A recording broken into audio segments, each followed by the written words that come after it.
There was a time, let us hope it is not our time, when the aged were discarded. It was the way it had always been. Well, not really, but once the king laid down the law, it was the way it was. There was logic to the decree. Once someone became too feeble to work in the fields, in the garden, or around the house, they became a burden on society. Thus, a tradition was born, a tradition which went unquestioned for many years. It was a simple process. When the aged became infirm, they were taken to the woods and left to return to the good earth. And so, a decree became a tradition. It was the way it had always been. It was the way it would always be. Until one young man decided he was not ready to discard his father. While it was true his father was feeble, he was still so interesting. There were so many things the son still wanted to know, so many things he could learn from his father. There was a time, sadly, it was my time, when the aged were dismissed. I will not share my bed with that woman. But Teresa, she's your grandma. My father said the word like it was sacred. I didn't see it that way. Granted, I was the only daughter, and it made logical sense that Grandma would share my double bed. But still, she was old, easily 65. And in truth, she was pretty much a stranger to me. We lived 2,500 miles away from her. We visited every other year for a week or so. In all my 8 years of life, all I really knew about her was that she wore clunky orthopedic shoes, thick support hose, and always smelled of mentholatum and talcum powder. There'd been some kind of accident just after she'd retired from teaching first grade, and now she was coming to stay at our house for 3 months to recover. I'll sleep on the couch. Your mother will never allow it.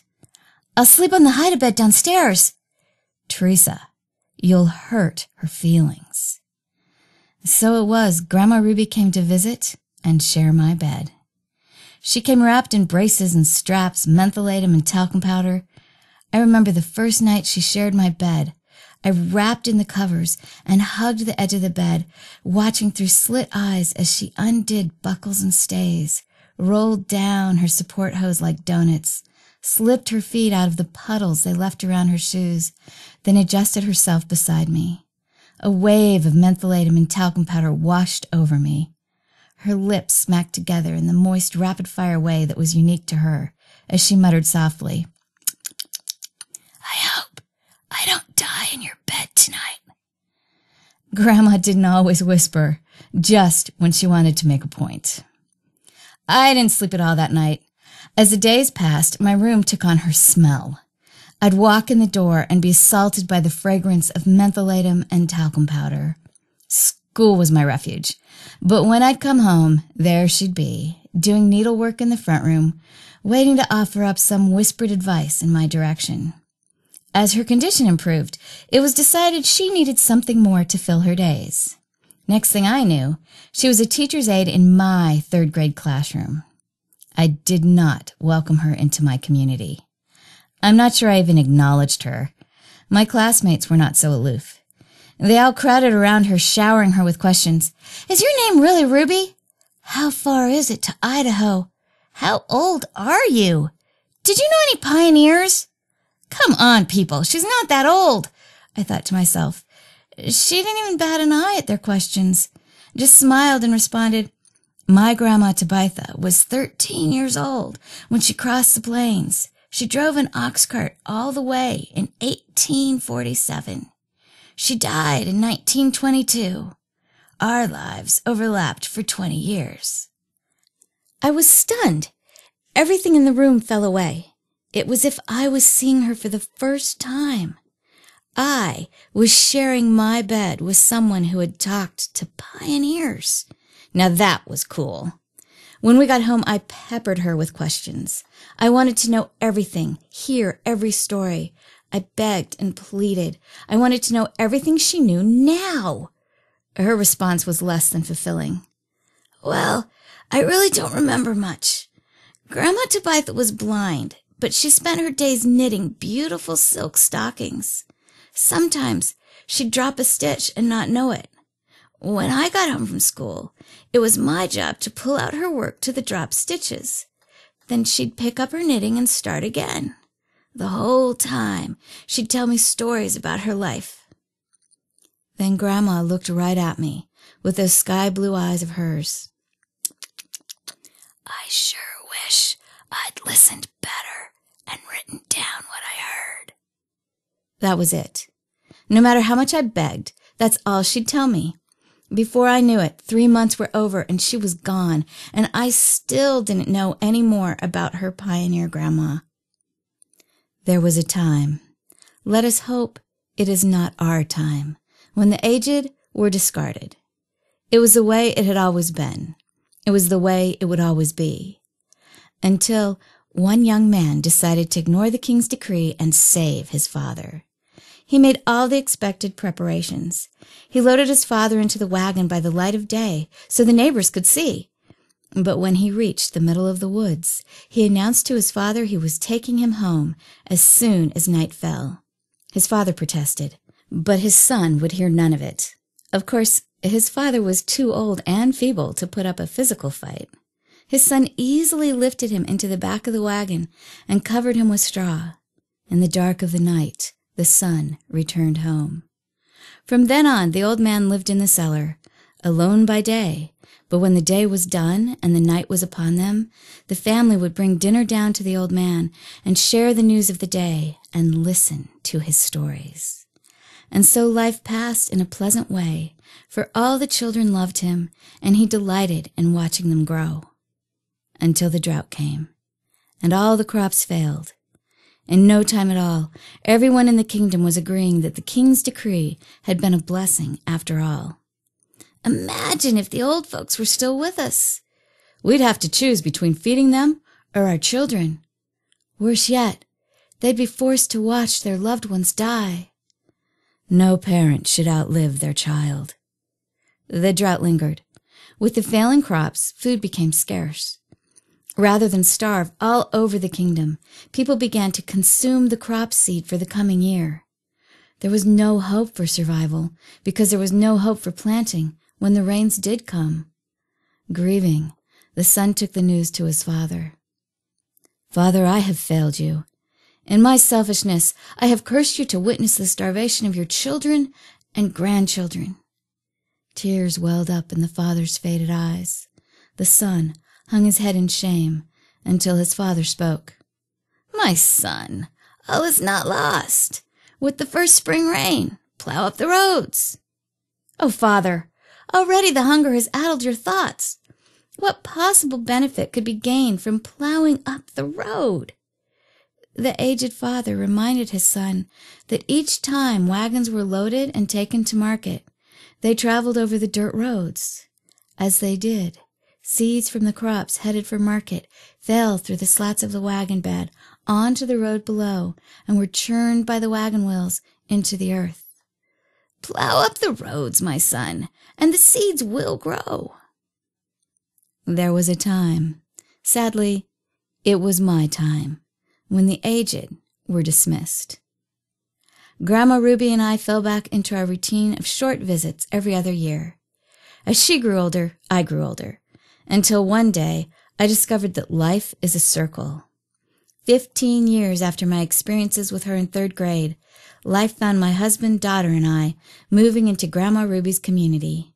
That aged 65-year-old woman was now a spry and feisty 80 years old who smelled faintly of baby powder. When she learned we were considering government-subsidized housing on the outskirts of town, she put her foot down. "Oh, no, you're going to live by me. I'll do the subsidizing." So we moved in around the corner into Ruby's subsidized housing. Her friends became my friends. We'd walk downtown together. She'd tend my children and feed us Sunday dinner. She showered us with love. My children grew up knowing something instinctively I had taken years to learn. Grandma was a treasure. She became the go-to center for every history project my children had.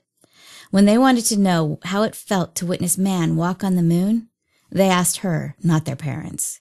They were quite sure Grandma Ruby would remember best. She did, and then she told them about the day she met Charles Lindbergh, too. They were enthralled.